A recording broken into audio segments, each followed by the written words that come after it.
government has issued a travel advisory for those travelling to countries affected by the swine flu and put in place a screening system for passengers coming in from these nations.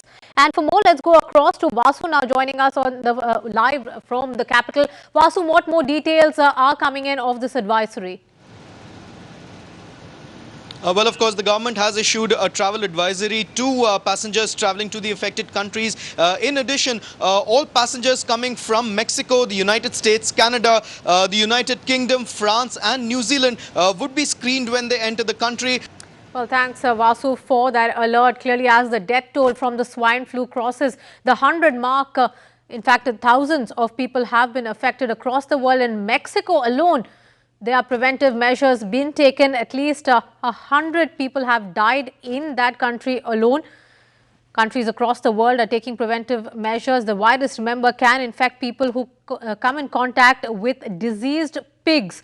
In India, as Vasu just told us, the Union Health Ministry has issued a travel advisory. 6 doctors have been dispatched to various airports in major cities across India. India, according to the government, is equipped with 1 million doses of Tamiflu, a drug which is effective to deal with the swine flu.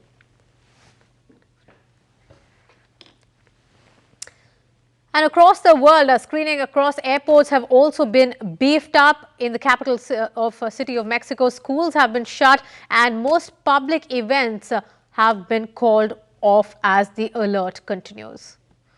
Meanwhile, Japan is one of those countries taking precautionary measures as well. Though no cases of the flu have been reported, health officials have decided to increase stock of vaccines and hand out travel advisories at the airport itself. And with 10 students affected by the swine flu in Canada, the government has issued notices to quarantine officials to check the spread of the flu. All travellers are being cautioned and protective masks are being handed out at the airport. And suspected swine flu cases have also been reported from New Zealand. A group of students returning from Mexico were tested for the virus. Officials are treating anyone who has symptoms with Tamiflu as a precaution.